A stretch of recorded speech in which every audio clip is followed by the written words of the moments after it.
Shikha Srivastava from mathematics farm. आज हम लोग क्या पढ़ेंगे? आज हम लोग class 6 chapter 5 that is understanding elementary shapes में एक्सरसाइज 5.7 का क्वेश्चन नंबर 1 सॉल्व करेंगे। क्या है क्वेश्चन नंबर 1? से ट्रू और फॉल्स। यहाँ पे आपको कुछ स्टेटमेंट्स दी गई है, आपको बताना है कि ये ट्रू है या फिर फॉल्स है। सिर्फ ट्रू और फॉल्स में ही आंसर देना है। First is each angle of a rectangle is a right angle. ठीक है, तो रेक्टेंगल आप लोगों को पता है कि रेक्टेंगल कैसे बनता है। ये रेक्टेंगल है, तो रेक्टेंगल के जितने भी एंगल्स होते हैं वो सारे 90 डिग्री के होते हैं। ये हम लोग पढ़ चुके हैं। Each angle of a rectangle is 90 degree. So this statement is true. B part, the opposite sides of a rectangle are equal in length. ठीक है, तो रेक्टेंगल की जो अपोजिट साइड्स होती हैं, क्या इनका लेंथ इक्वल होता है? तो यस, ये वाली साइड इस साइड के बराबर होगी और ये वाली साइड इस साइड के बराबर होगी। तो ये जो अपोजिट साइड्स हैं ये इक्वल होती हैं रेक्टेंगल की। So this statement is also true. Then C part, the diagonals of a square are perpendicular to one another. ठीक है, तो सबसे पहले मैं यहाँ पे स्क्वायर बनाती हूँ। स्क्वायर एक ऐसा फिगर है जिसमें चारों साइड इक्वल होता है और इसके सारे एंगल 90 डिग्री के होते हैं।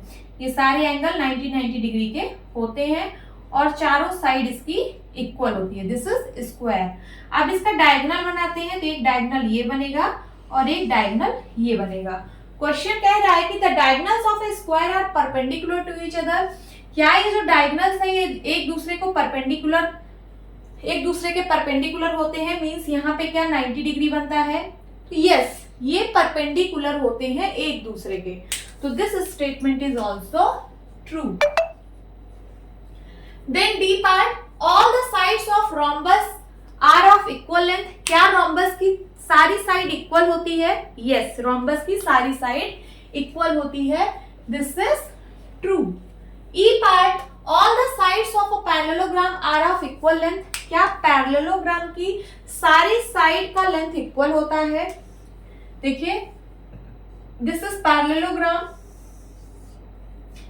पैरेललोग्राम में अपोजिट साइड्स तो इक्वल होती हैं, अपोजिट साइड पैरेलल भी होती हैं, इक्वल भी होती हैं। बट मैं बोल दूं कि क्या सारी साइड इक्वल होती है पैरेललोग्राम की? तो ऐसा नहीं है। This statement is false. False. इसकी जो अपोजिट साइड्स हैं वो इक्वल होती हैं, पैरेलल भी होती हैं अपोजिट साइड्स, बट सारी साइड इक्वल हम नहीं बोल सकते। Then F part, the opposite sides of a trapezium are parallel. ठीक है, तो ट्रेपेजियम का सबसे पहले मैं यहाँ पे एक फिगर ड्रॉ करती हूँ। This is trapezium. ट्रेपेजियम इस तरीके से भी बन सकता है, ये देखिए, this is trapezium. So the opposite sides of a trapezium are parallel. तो क्या जो ट्रेपेजियम के अपोजिट साइड्स होते हैं वो पैरेलल होते हैं?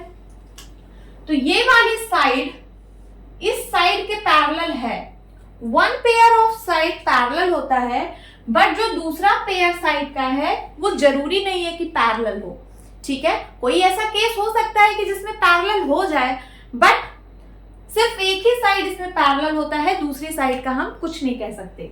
ठीक है, ये पैरेलल भी हो सकता है, नहीं भी हो सकता है। देखिए, यहाँ पे पैरेलल नहीं है, यहाँ पे नहीं है ना। तो the opposite sides of trapezium are parallel. तो दिस इज फॉल्स। फॉल्स। ठीक है, सो होप स्टूडेंट्स आपकी क्लास अच्छी लगी होगी। मिलती हूँ अपनी नेक्स्ट वीडियो में, तब तक के लिए bye bye and take care.